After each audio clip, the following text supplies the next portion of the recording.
हे महाबाहो, गुण विभाग और कर्म विभाग को तत्व से जानने वाला महापुरुष संपूर्ण गुण ही गुणों में बरत रहे हैं, ऐसा मानकर उनमें आसक्त नहीं होता।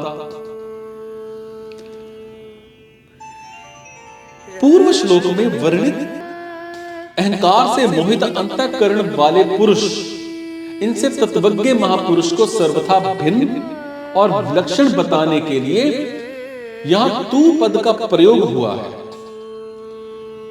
सत्व, रज और तम, ये तीनों गुण प्रकृति जन्य हैं। इन तीनों गुणों का कार्य होने से संपूर्ण सृष्टि त्रिगुणात्मी का होती है।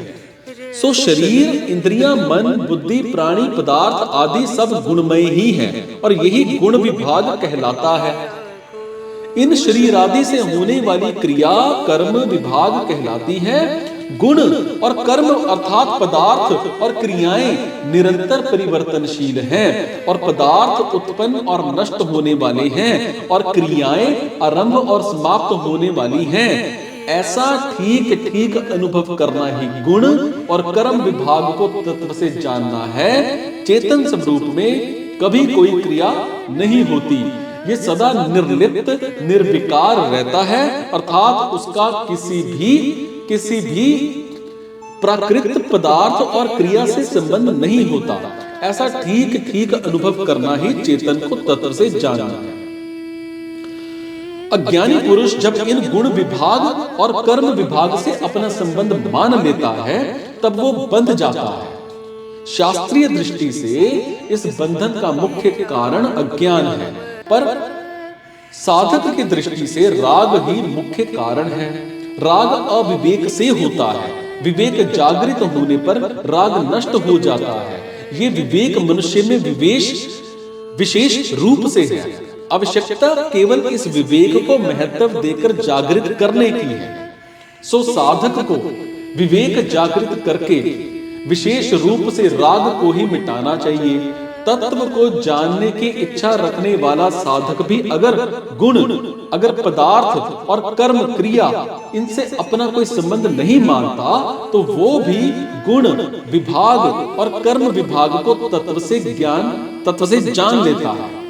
चाहे गुण विभाग चाहे कर्म विभाग को तत्व से जाने, चाहे खुद चेतन स्वरूप को तत्व से जाने, दोनों का परिणाम एक ही होगा।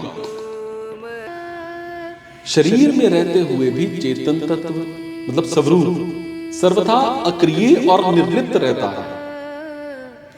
प्रकृति का कार्य शरीर, इंद्रियां, मन, बुद्धि इदम कहा जाता है। मतलब यह कहा जाता है। इदम मतलब यह, कभी अहम मतलब मैं नहीं होता, कभी नहीं होता। जब ये शरीर आदि में नहीं होता तब यह में होने वाली क्रिया मेरी कैसे हुई? मतलब है कि शरीर, इंद्रियां, मन, बुद्धि आदि सब प्रकृति के कार्य हैं और खुद इनसे सर्वथा असंबद्ध निर्लिप्त है। सो इनमें होने वाली क्रियाओं का कर्ता खुद कैसे हो सकता है? और इस प्रकार अपने को पदार्थ और क्रियाओं से अलग अनुभव करने वाला बंधन में नहीं पड़ता। सब अवस्थाओं में मैं कुछ भी नहीं करता हूं, ऐसा अनुभव करना ही अपने को क्रियाओं से अलग जानना अर्थात अनुभव करना है। देखना, सुनना, खाना, पीना आदि सब क्रियाएं हैं और देखने सुनने आदि के विषय, खाने पीने की सामग्री सब पदार्थ हैं और इन क्रियाओं और पदार्थों को हम इंद्रियों, हम आंख, कान, मुंह आदि से जानते हैं। इंद्रियों को मन से, मन को बुद्धि से और बुद्धि को माने हुए अहम मतलब मैंपन से जानते हैं। ये अहम भी एक सामान्य प्रकाश मतलब चेतन से प्रकाशित होता है। वो सामान्य प्रकाश ही सबका ज्ञाता, सबका प्रकाशक और सबका आधार है। अहम से परे और स्वरूप चेतन, इसको कैसे जाने? गाढ़ निद्रा में फिर भी बुद्धि अविद्या में लीन हो जाती है, फिर भी मनुष्य जागने पर कहता है कि मैं बहुत सुख से सोया। इस प्रकार जागने के बाद मैं हूं का अनुभव सबको होता है। इससे सिद्ध होता है कि सुषुप्ति काल में भी अपनी सत्ता थी। यदि ऐसा ना होता तो मैं बहुत सुख से सोया, मुझे कुछ भी पता नहीं था, ऐसी स्मृति या ज्ञान नहीं होता। स्मृति अनुभव जन्य होती है। सबको हरेक अवस्था में अपनी सत्ता का अखंड अनुभव होता है और किसी भी अवस्था में अपने अभाव का मतलब मैं नहीं हूं इसका अनुभव नहीं होता।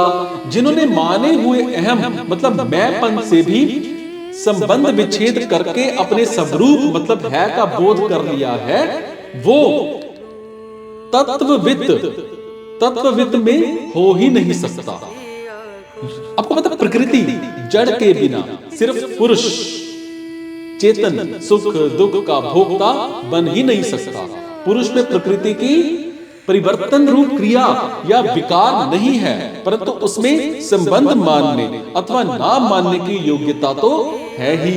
और वो पत्थर की तरह जड़ नहीं प्रत्युत ज्ञान स्वरूप है। अगर पुरुष में संबंध मानने अथवा ना मानने की योग्यता नहीं होती तो वो प्रकृति से अपना संबंध कैसे मानता? प्रकृति से संबंध मानकर उसकी क्रिया को अपने में कैसे मानता और अपने में कर्तव्य मतलब भोग तत्व से कैसे स्वीकार करता? संबंध को मानना अथवा ना मानना भाव है, क्रिया नहीं। पुरुष में संबंध जोड़ने अथवा ना जोड़ने की योग्यता तो है, पर क्रिया करने की योग्यता उसमें नहीं है। क्रिया करने की योग्यता उसी में होती है जिसमें परिवर्तन मतलब विकार होता है, और पुरुष में परिवर्तन का स्वभाव नहीं है, जबकि प्रकृति में परिवर्तन का स्वभाव है। अर्थात प्रकृति में क्रियाशीलता स्वाभाविक है और इसीलिए प्रकृति में संबंध जोड़ने पर ही पुरुष अपने में क्रिया मान लेता है। पुरुष में कोई परिवर्तन नहीं होता। ये परिवर्तन का ना होना उसकी कोई अशक्तता या कमी नहीं है, प्रत्युत उसकी महत्वता है। वो निरंतर एक रस एक रूप रहने वाला है। परिवर्तन होना उसका स्वभाव ही नहीं है।